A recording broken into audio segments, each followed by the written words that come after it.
प्यारे बच्चों नमस्कार। जीडी की प्रैक्टिस शीट हम लोग कर रहे हैं और जीडी की 4 प्रैक्टिस शीट कर चुके हैं। ये जीडी का 5वां मॉडल पेपर है और बहुत सारे बच्चों का डिमांड ये आया था कि सर दिवस पर और खेल पर और नृत्य पर कब वीडियो आएगा। तो ये आपको इसी वीडियो के डिस्क्रिप्शन लिंक में मिल जाएगा। आपको दिवस पर नृत्य पर ये जो पहला वीडियो जाएगा वो नृत्य पर जाएगा, उसके बाद दिवस और उसके बाद खेल जगत से जुड़े हुए जो पुरस्कार वगैरह हैं उन पर वीडियो आने वाला है। आप मॉडल पेपर लगातार कीजिए। अभी आपका पेपर फरवरी में है जैसा कि हम लोगों ने कहा है करने के लिए, तो वो मैं आप तक पहुंचाऊंगा। उसके लिए आप निश्चित रहें। बस अगर आप ये देख रहे हैं तो लगातार आप लगे रहिए, अपने आप को आंकते रहिए। स्वयं का मूल्यांकन सफलता का सबसे बेहतर सीढ़ी है, तो इसको आप लगातार स्वयं का मूल्यांकन करते रहिए। सेट के साथ आप लगे हुए हैं, आप देखिए हर सेट में आपका नंबर सुधार हो रहा है कि नहीं हो रहा है। स्टैटिक जीके के सवाल हम लोगों ने शामिल करने का प्रयास ज़्यादा किया है क्योंकि जीडी स्टैटिक जीके के सवाल अधिक आते हैं, तो उसको शामिल करने का प्रयास अलग से किया है। हालांकि आप लोगों ने जो कहा है कि जीडी का पेपर के लिए सर जो स्टैटिक जीके के पोर्शन है उनको पढ़ा दिया जाए, तो ये पूरी कोशिश रहेगी कि आपके पेपर से पहले आपको इस चैनल पर वीडियो मिल जाएगा, आप उसको देख कर जाइएगा। निश्चित ही आपको अपने एग्जाम में इसका बेनिफिट मिलेगा, आप इसका लाभ उठा पाएंगे। अगर आप टाइम दे रहे हैं तो मेरी रिस्पॉन्सिबिलिटी है कि जब आप पेपर में बैठें तो वो सवाल जो हम लोग करा रहे हैं या जो व्याख्या कर रहे हैं वो आपको पेपर में मिले। ऐसा हम लोगों ने पहले भी किया है, इस बात का अनुभव भी रहा है और उसका आपको लाभ मिलेगा। आप बिलीव पर अगर लगे हुए हैं तो लगे रहिएगा। आइए देखिए आज के सेशन का ये पहला सवाल आपके सामने है। First number question number first. चलिए देखिए, कॉपी पेन उठाइए। जिन जिन सवालों की व्याख्या आपको लगता है कि इसकी आपको पहले से पता है उसको छोड़ दीजिएगा, और जो लगे यार कि ये इंपॉर्टेंट है, इसको जानना जरूरी है या ये आपके एग्जाम के लिए जरूरी था जिसको आपने छोड़ दिया है, उसको आप पेन डाउन कर लीजिएगा, लिख लीजिएगा। चलिए पहला सवाल क्या कह रहा है ऑप्शन में, थोड़ा सा पेन कलर ठीक है। कह रहा लेखक पेरुमल मुरुगन ने अपनी किस पुस्तक के लिए साहित्य का जेसीबी पुरस्कार जीता है। साहित्य का जेसीबी पुरस्कार जीता है, ये कह रहा है कि किस पुस्तक के लिए उन्होंने साहित्य का जेसीबी पुरस्कार जीता, ये आपको बताना है। ऑप्शन आपके सामने है। कह रहा वन पार्ट वुमेन, पूर्णची, ब्लैक गोट, फायरवर्ड, ये आपको बताना है क्या। तो ध्यान से सुनिएगा, लेखक क्या है, पेरुमल। तो ये जो लेखक पेरुमल जी हैं जेसीबी किताब, ये इन्होंने जीता है फायरवर्ड के लिए। ऑप्शन नंबर डी इसका करेक्ट आंसर है। अगर इस पुरस्कार के बारे में बात किया जाए तो इस पुरस्कार की जो ये लिखा हुआ है जेसीबी पुरस्कार, इसकी स्थापना कब हुआ है, तो याद रखना इसकी स्थापना किया गया है सन 2018 में।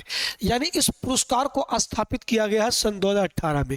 किस लिए कहा गया है, अंग्रेजी साहित्य, ध्यान सुनिएगा, अंग्रेजी साहित्य, अंग्रेजी साहित्य में यदि कोई व्यक्ति अंग्रेजी साहित्य में कोई उपन्यास लिखता है या फिर अंग्रेजी में अनुवाद करता है या फिर अंग्रेजी में अनुवाद, यानी कोई भारतीय साहित्य है जिसका हिंदी में यदि अनुवाद किया जाता है तो उस अनुवाद के लिए पुस्तक ये जो है पुरस्कार दिया जाता है। याद रखिएगा, भारतीय लेखक जो अंग्रेजी साहित्य में लिखे हुए हैं या कोई हिंदी साहित्य का किसी ने अंग्रेजी अनुवाद किया है तो उसके लिए ये पुरस्कार दिया जाता है। सन 2018 से दिए जाने का प्रावधान किया गया है। याद रखना बेटा, इसमें लगभग 2.5 लाख, लगभग जो है 25 लाख रुपए दिए जाने का प्रावधान किया गया है। अगर यूएस डॉलर की बात करेगा, अगर यूएस डॉलर की बात करेगा तो लगभग 33,000, लगभग 33,000 यूएस डॉलर इसकी क्या है, यूएस डॉलर इसकी राशि है। याद रखिएगा दो चीजें, सही ऑप्शन क्या है, फायरवर्ड। याद रखिए इंपॉर्टेंट है, हाल ही में स्थापित हुआ है। तो डायनेमिक जीएस का एक पोर्शन है जो पिछले 4 से 5 सालों में घटनाएं हुई हैं उनसे जुड़े हुए भी करंट आपके सामने आ सकते हैं। ये पूछ सकता था, ये आपसे यही पूछ सकता था कि जेसीबी पुरस्कार, और जैसे आप सुनते, जैसे आपने व्यास पुरस्कार सुना होगा, सरस्वती सम्मान सुना होगा, ठीक है, तो ये चीज़ें तो आप पहले से पढ़ रखे हैं, ये चीज़ें आती हैं। पर जब कुछ नया पुरस्कार आता है तो जीडी जो है स्टैटिक जीके का उसका पार्ट बनाकर सवाल पूछता है, तो हो सकता हो ये आपके लिए नया हो, इंपॉर्टेंट करके इसको लिख लीजिएगा। चलिए अगला सवाल देखिए, युवा बंगाल आंदोलन के पीछे प्रेरक कौन थे। ये जो युवा लिखा हुआ है ये आपने पढ़ा होगा, आप इस युवा को यंग भी पढ़ सकते हैं। तो यंग बंगाल आंदोलन के प्रेरक कौन थे, ये सवाल पूछा गया है आपसे।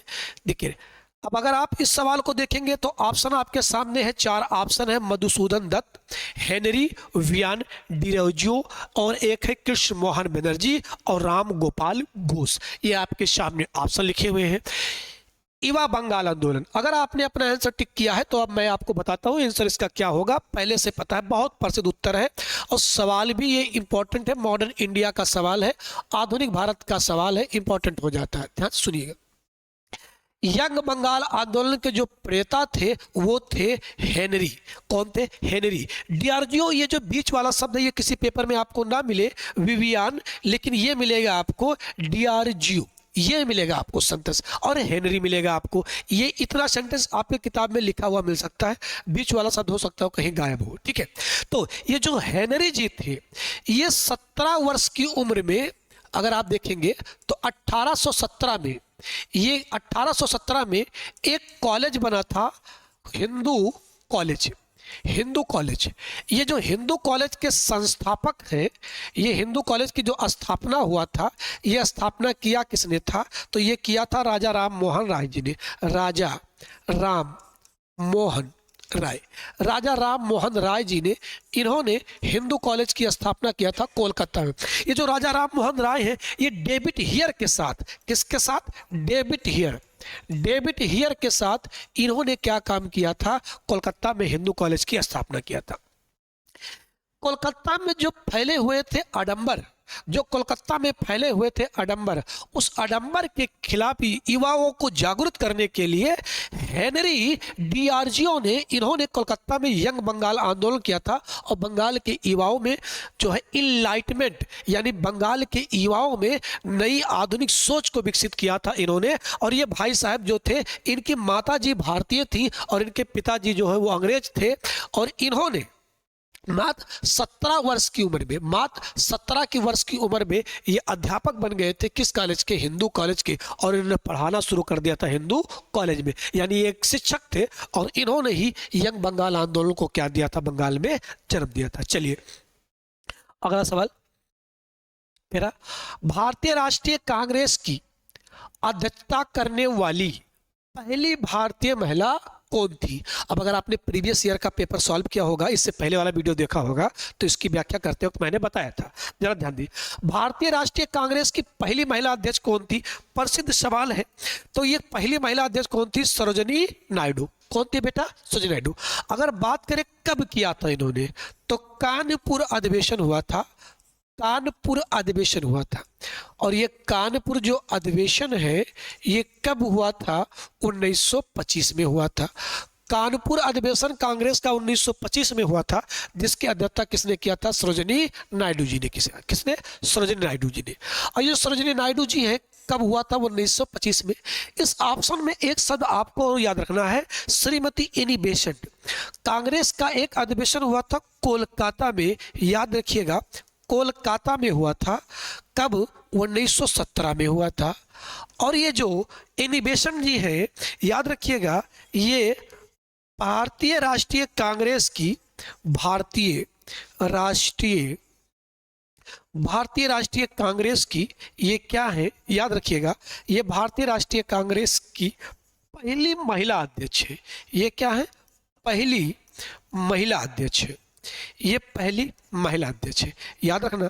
ये भारतीय राष्ट्रीय कांग्रेस की क्या है? पहली महिला अध्यक्ष। दोनों में अंतर क्या है?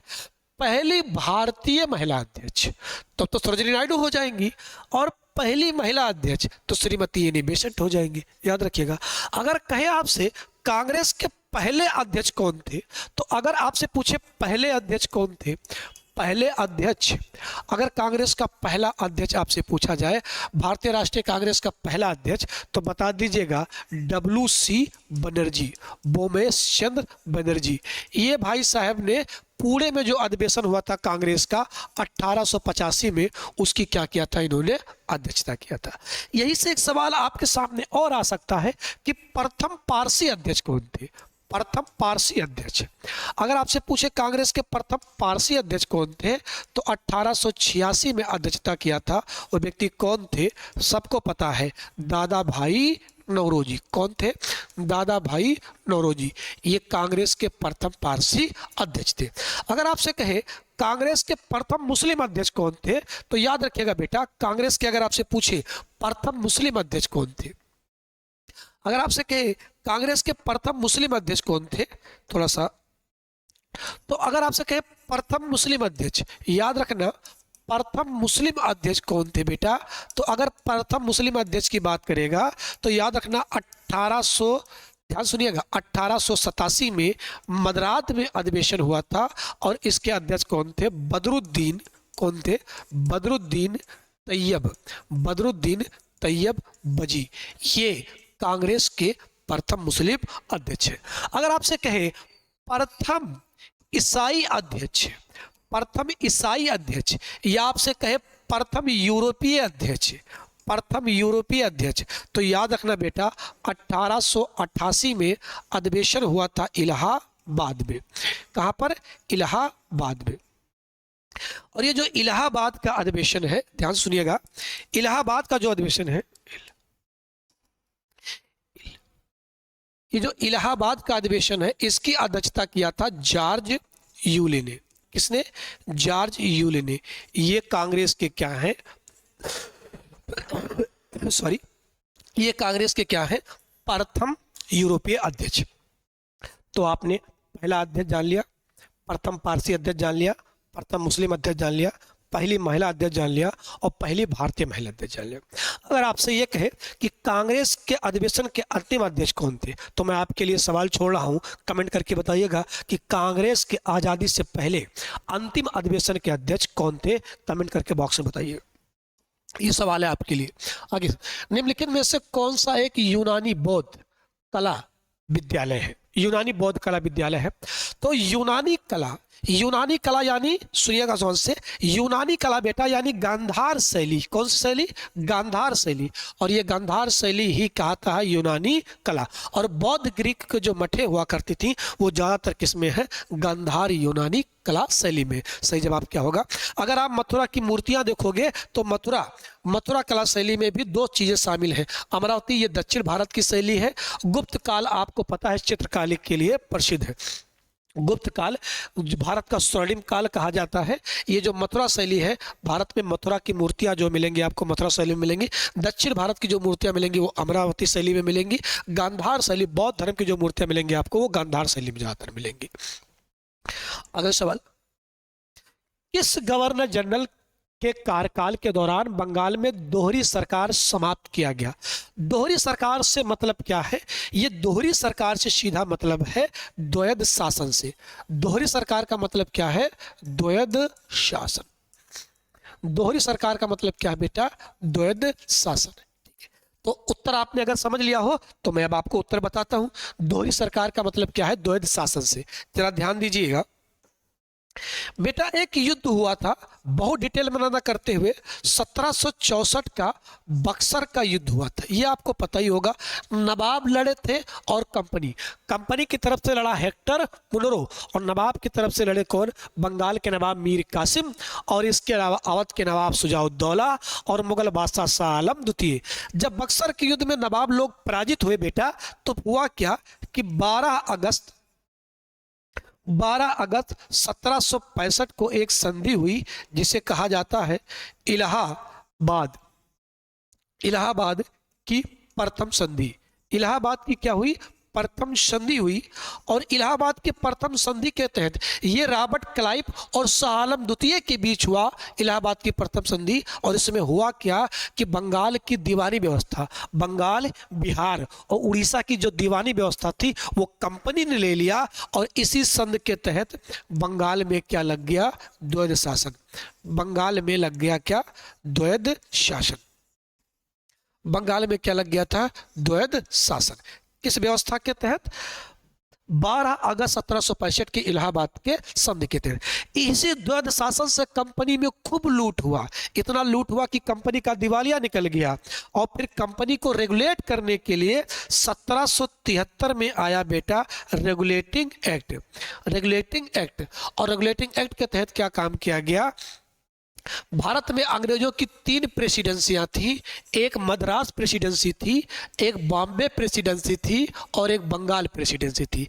इसी रेगुलेटिंग एक्ट के तहत क्या काम किया गया कि बॉम्बे और मद्रास प्रेसिडेंसी को बंगाल प्रेसिडेंसी के अधीन कर दिया गया और जो गवर्नर जनरल थे, जो बंगाल का गवर्नर था, इसके तहत क्या काम किया गया, बंगाल का जो गवर्नर था, कहाँ का, बंगाल का, बंगाल का गवर्नर, जो बंगाल का गवर्नर था, गवर्नर, इसे क्या कर दिया गया, इसे कर दिया गया बंगाल का गवर्नर जनरल। ये क्या हो गया, बंगाल का गवर्नर जनरल हो गया। और बंगाल का जो प्रथम गवर्नर जनरल बने वो कौन बने, वारेन हेस्टिंग। कौन बने, वारेन हेस्टिंग। और इन्हीं के समय में बंगाल में द्वैध शासन का क्या कर दिया गया, अंत कर दिया गया। किसके शासनकाल में, वारेन हेस्टिंग के। वारेन हेस्टिंग बंगाल के प्रथम गवर्नर जनरल है। वारेन हेस्टिंग बंगाल के प्रथम गवर्नर जनरल है, याद रखिएगा। बंगाल के प्रथम गवर्नर रॉबर्ट क्लाइव है। बंगाल के प्रथम गवर्नर रॉबर्ट क्लाइव है। ये बात मोस्ट इंपॉर्टेंट है, याद रखिएगा। बंगाल के गवर्नर, बंगाल में द्वैध शासन लगा कब, इलाहाबाद के प्रथम संधि के तहत। और बंगाल में द्वैध शासन का अंत कब हुआ, रेगुलेटिंग एक्ट के तहत। और बंगाल के गवर्नर को बंगाल का गवर्नर जनरल कर दिया गया, किसके तहत, वारेन हेस्टिंग। कब, वारेन हेस्टिंग। तो बंगाल का प्रथम गवर्नर जनरल कौन बना, वारेन हेस्टिंग। और बंगाल में द्वैध शासन अंत हुआ वारेन हेस्टिंग के शासन काल में। अगला सवाल पर आते हैं। कह रहा बांदी राष्ट्रीय उद्यान कहाँ स्थित है। ये सवाल है, कह रहा बांदी राष्ट्रीय उद्यान कहाँ स्थित है। तो बांदी राष्ट्रीय उद्यान कहाँ मिलेगा बेटा आपको, तो यहाँ से कई सारे राष्ट्रीय उद्यान मैं आपको बताने वाला हूँ। कॉपी पेन निकाल लीजिए। अगर आपसे कहे बांदी राष्ट्रीय उद्यान तो ये कहाँ मिलेगा, कर्नाटक में। तो एक तो बांदी राष्ट्रीय उद्यान याद रखिएगा और एक अंशी राष्ट्रीय उद्यान याद रखिएगा। कौन सा, अंशी। बांदी, अंशी। और कौन सा, बेनर, बेनर घट्टा। कौन सा, बेनर घट्टा, बेनर घट्टा। और कौन सा, बांदी। और कौन सा, बांदी। ये राष्ट्रीय उद्यान आपको कहाँ मिलेंगे, कर्नाटक में बेटा। कहाँ पर मिलेंगे, ये कर्नाटक में। एक राज्य है असम। असम में राष्ट्रीय उद्यान याद रखिएगा काजीरंगा। कौन सा, काजीरंगा। और क्या याद रखिएगा, मानस। और कौन सा राष्ट्रीय उद्यान बेटा, मानस याद रखिएगा। कहाँ पर, असम में। एक राज्य है राजस्थान।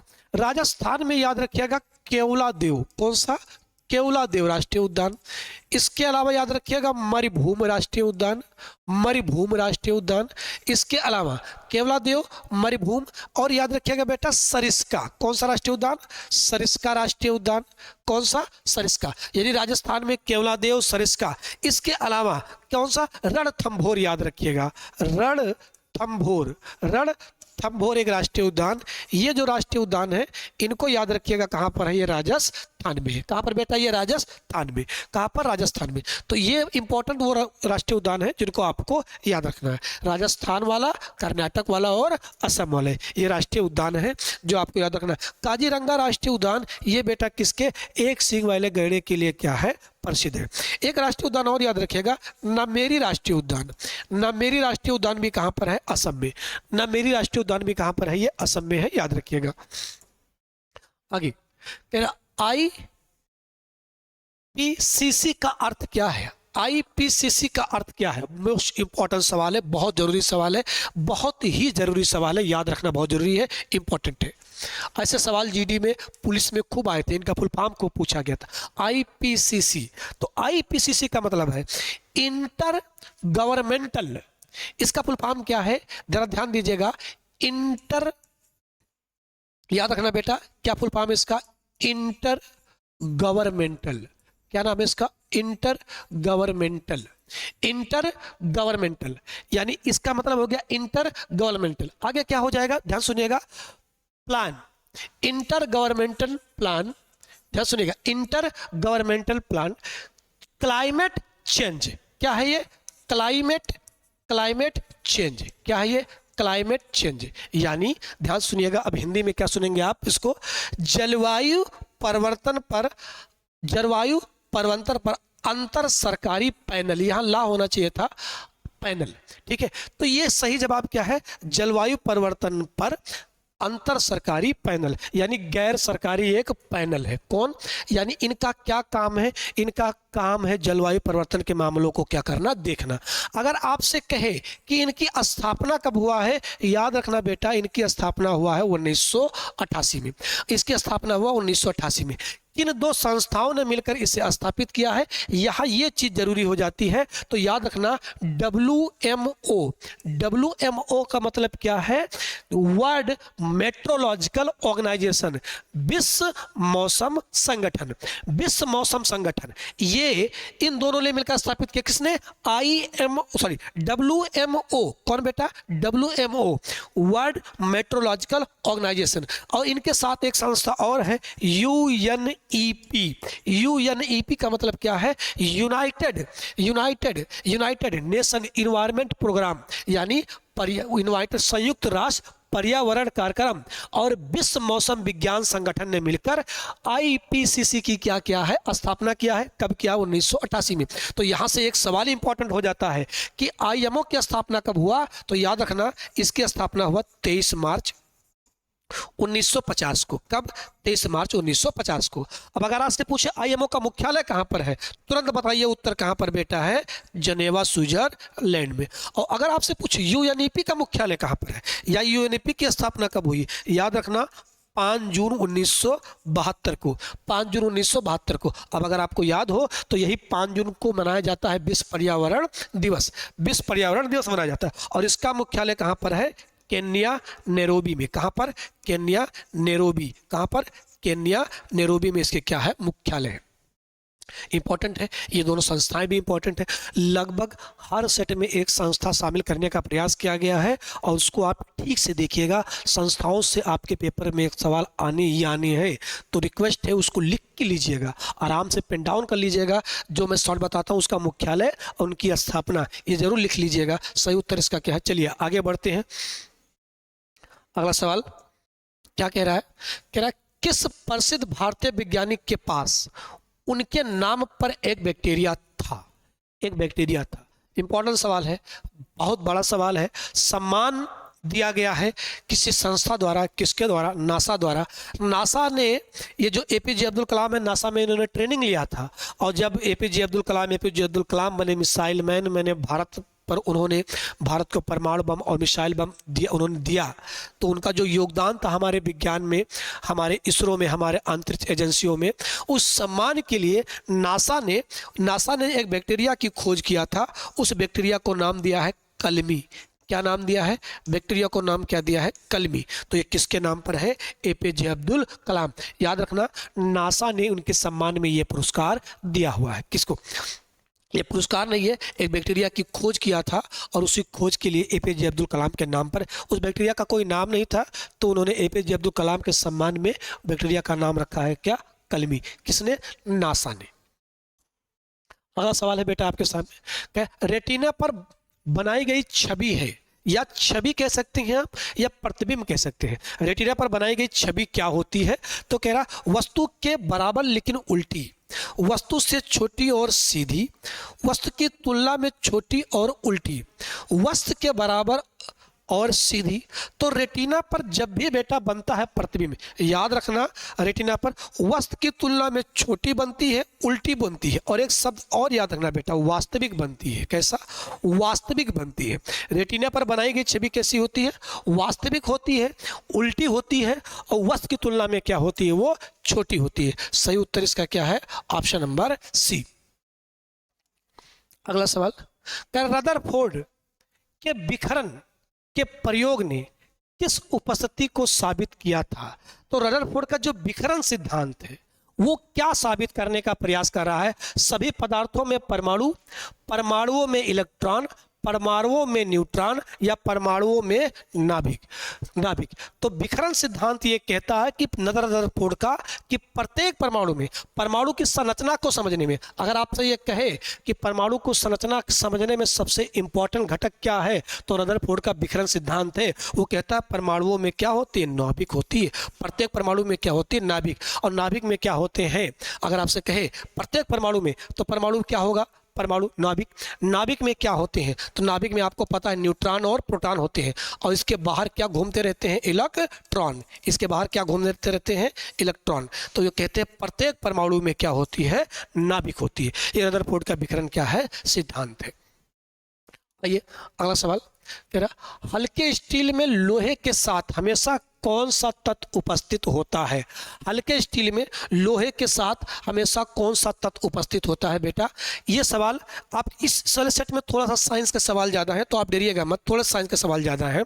तो ये हल्के स्टील में लोहे के साथ हमेशा कौन सा तत्व उपस्थित होगा? तो ये हमेशा विद्यमान होगा क्या? निखिल। क्या? निखिल। हमेशा विद्यमान होगा निखिल। नेक्स्ट सवाल पर आते हैं। निम्नलिखित यहां निम्नलिखित भी या निम्न भी हो सकता है। निम्न प्राकृतिक स्रोतों में से किसमें ऑक्सिल अम्ल होता है?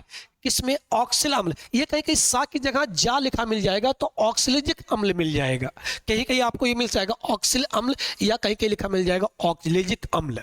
ठीक है, तो नींबू में, नारंगी में, पालक में या इमली में, सब में होता, इन सब में किसी न किसी मात्रा में है, लेकिन इनमें सब में प्रचुर मात्रा में किस में है? तो पालक में है। ध्यान सुना, इमली में भी बेटा है, इमली में भी है, लेकिन इनमें सबसे प्रचुर मात्रा में ऑक्सिलिजिक अम्ल किस में पाया जाएगा? वो पालक में पाया जाएगा।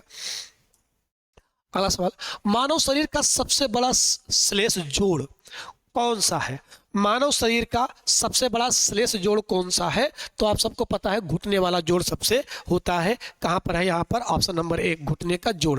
अगर आपसे कहे मानव शरीर की सबसे छोटी हड्डी कौन सी होती है? स्टेची। कौन सी? कान की, स्टेपेजी, कान की हड्डी सबसे छोटी हड्डी होती है। मानव शरीर का सबसे बड़ा ज्वाइंट कौन होता है? संधि। ये कहीं कहीं जोड़ की जगह संधि भी आ जाएगा, तो ये घुटने का जोड़ सबसे बड़ा जोड़ होता है। कह रहा, कौन सा एसिड डीएनए के संश्लेषण में मदद करता है? डीएनए संश्लेषण में कौन सा एसिड मदद करता है? Folic acid. जी हाँ करता है, तो ये तो सही हो गया। पेंटोनोथेनिक एसिड। जी हाँ ये भी करता है। अमीनो एसिड, ये भी करता है।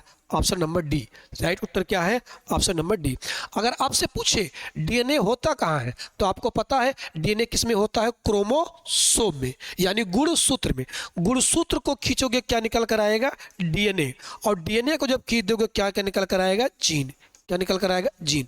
और ये जो क्रोमोसोम है ये कहाँ होता है? तो ये होता है कहाँ पर? केंद्रक में। कहाँ पर? केंद्रक में होता है। कोशिका के केंद्रक में, कोशिका के केंद्रक में क्या होता है? क्रोमोसोम, गुणसूत्र।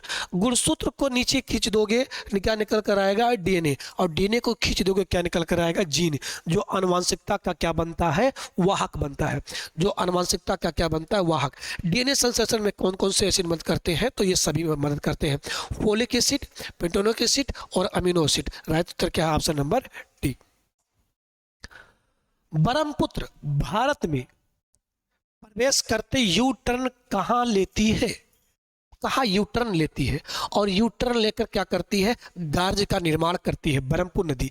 तो अगर ब्रह्मपुत्र नदी के बारे में बात करें, सबसे पहले इसका उद्गम जान लेते हैं। तो चोमो युंग डुंग ग्लेशियर। कौन सा glacier? चोमो Yungdung glacier. चोमो Yungdung glacier, इसका नाम है आंगसी ग्लेशियर। कौन सा? आंगसी ग्लेशियर। कहाँ से? तिब्बत में। कहाँ से बेटा? तिब्बत में। कौन से पर्वत के पास? कैलाश पर्वत के पास। कौन से झील के पास? मानसरोवर झील। कौन सा झील? मानसरोवर झील के पास। इनमें से बुद्ध क्या? ब्रह्मपुत्र नदी का उद्गम होता है। ब्रह्मपुत्र नदी को तिब्बत में किस नाम से जानते हैं? अगर आपसे पूछ ले तो बताइएगा किस नाम से? सांगपो के नाम से। तिब्बत में किस नाम से? सांगपो के नाम से ब्रह्मपुत्र नदी को जानता जाता है। भारत में किस पर्वत को काट कर प्रवेश करती है? किस पर्वत को काट कर? तो ये नामचा बरुआ पर्वत का अपरदन करके प्रवेश करती है। कहते हैं ये कह रहा है ब्रह्मपुत्र नदी भारत में यू टर्न कहाँ लेती है? तो ये दाफला पहाड़ियों के पास। कहाँ पर? दाफला पहाड़ियों के पास। कहे किस पर्वत को काट के? नामचा बरुआ पर्वत। ये कहता किस पहाड़ी को काट के? तो मिसमी पहाड़ी। कौन सी पहाड़ी? मिसमी पहाड़ी को काटकर। अगर कहता किस दर्रे के सहारे आती है, तो दर्रा सुनना, यांग याप दर्रा। कौन सा दर्रा? यांग याप दर्रे के सहारे बरहमपुर नदी भारत में क्या करती है? प्रवेश। अगर आपसे कहता किस राज्य में प्रवेश करती है बेटा, तो राज्य बताते आप क्या? अरुणाचल प्रदेश। कौन सा राज्य बेटा? अरुणाचल प्रदेश। अब अगर कहा जाता अरुणाचल प्रदेश में बरहमपुर नदी को क्या कहा जाता है, तो बताते आप दिहांग या फिर सियांग। दिहांग या फिर सियांग। अगर कहे बरहमपुर नदी को असम में क्या कहा जाता है, तो असम में इसे क्या कहा जाता है? असम में इसे ब्रह्मपुत्र कहा जाता है। अगर कहता है इसे बांग्लादेश में क्या कहा जाता है? बांग्लादेश में, तो बांग्लादेश में इसे क्या कहा जाता है? जमुना कहा जाता है। बांग्लादेश में इसे क्या कहा जाता है? जमुना कहा जाता है। बरहमपुर नदी की कुल लंबाई कितनी है? 2900 किलोमीटर है। कितना किलोमीटर? 2900 किलोमीटर। भारत में कितना बहती है? 916 किलोमीटर। कहता कौन सा गार्ज बनाती है? कौन सा गार्ज? तो यही बताया बेटा, यांग याप दर्रा के सहारे प्रवेश करती है। कौन सा गार्ज बनाती है? यांग याप गार्ज का क्या करती है? निर्माण करती है ब्रह्मपुत्र नदी। सही उत्तर क्या है? दापला पहाड़ी। अगले सवाल पर आते हैं। निम्नलिखित में से कौन सी नदी डेल्टा नहीं बनाती है? बेटा गंगा। जी हाँ, कहाँ पर? गंगा। अगर उद्गम कहता तो दो धाराओं के रूप में होता है गंगा का उद्गम। याद रखना, भागीरथी। भागीरथी का उद्गम गौमुख में कहाँ से होता है? गंगोत्री ग्लेशियर से। और कौन सा बेटा? अलकनंदा। और क्या? अलकनंदा। अलकनंदा का उद्गम कहाँ से होता है? संतो पंत ग्लेशियर से। दोनों कहाँ मिलती हैं? देव प्रयाग में। आगे क्या कहलाती हैं? गंगा। गंगा भारत के कितने राज्यों से बहती है?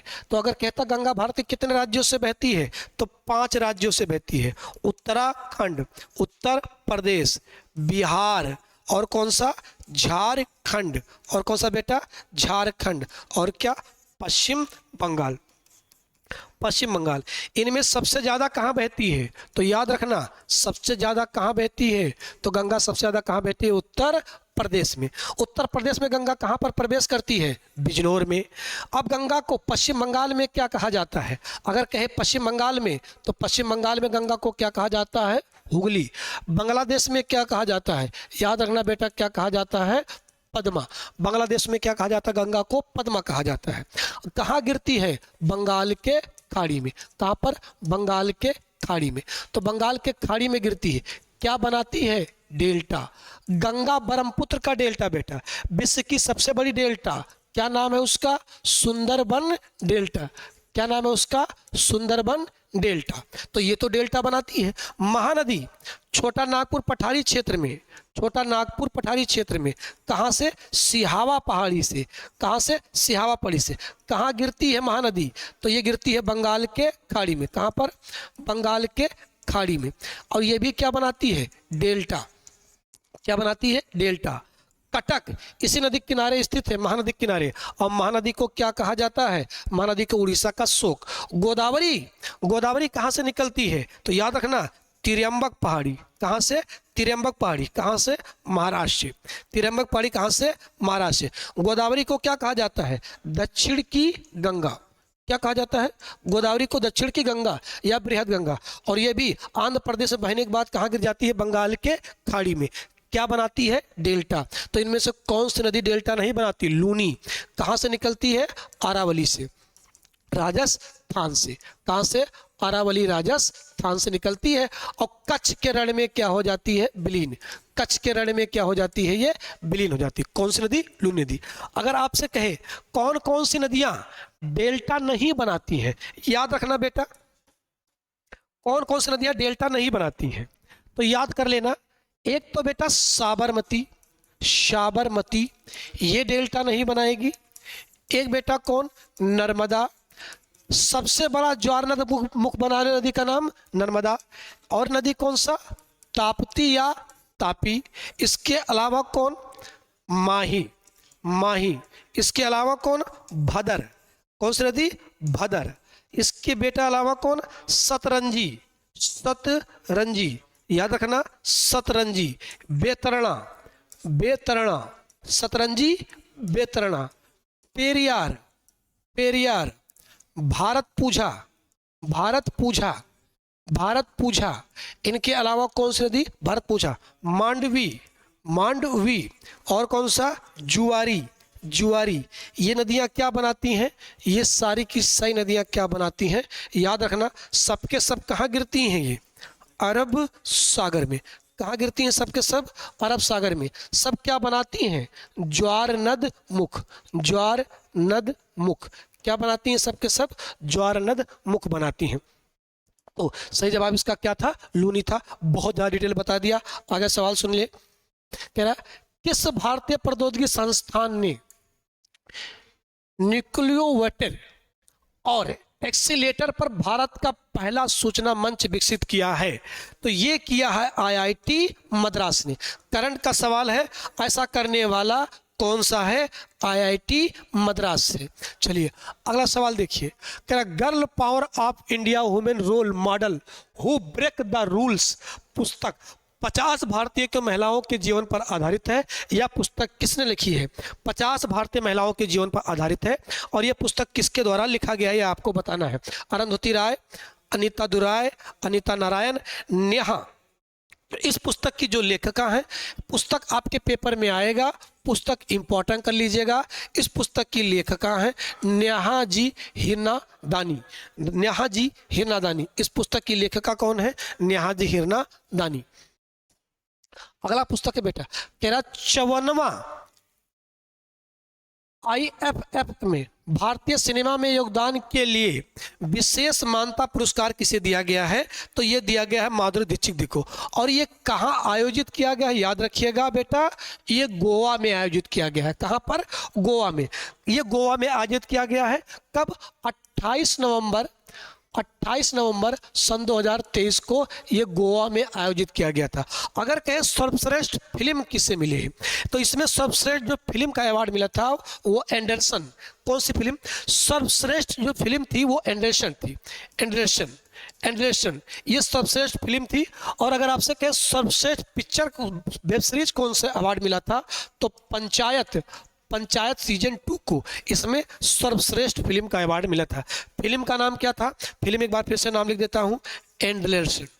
ये सर्वश्रेष्ठ फिल्म, ये क्या है? सर्वश्रेष्ठ फिल्म का अवार्ड मिला था इसमें। और इसमें सर्वश्रेष्ठ फिल्म का अवार्ड और सर्वश्रेष्ठ जो वेब सीरीज है वो पंचायत 2 थी। आगे, हाल ही में लॉन्च हुई पुस्तक थ्रेड बाय थ्रेड किसकी जीवनी है? तो ये किसकी जीवनी है? ये कुमार कासिलवाल, कुमार कासिलवाल की जीवनी है। और ये किसके? महाराष्ट्र मुंबई में। कहाँ पर? मुंबई में प्रकाशित किया है। किसने इसे किया? कपिल देव ने। किसने? कपिल देव ने इसका जो प्रकाशन किया, वो जो उद्घाटन किया, पुस्तक का जो अनावरण किया, वो कपिल देव ने किया। और ये पुस्तक का प्रकाशित हुई है, याद रखना, ये पुस्तक का प्रकाशित हुई है। तो ये 24 नवंबर, कब? 24 नवंबर, ये 24 नवंबर को प्रकाशित हुआ है। ये पुस्तक किसके द्वारा से किया गया है? कपिल देव द्वारा किया गया। किसकी जीवनी है ये? शुभंकर, क्या? शुभ कुमार कासलीवाल, इनके द्वारा यह पुस्तक हुआ है। तो ये थे आज के आपके 20 सवाल। ये सेट हुआ कंप्लीट। हो सकता हो थोड़ा व्याख्या में समय थोड़ा ज़्यादा लग गया हो। तब तक अपना और अपनों को खूब ख्याल रखिएगा। जय हिंद, जय भारत, जुड़े रहिएगा।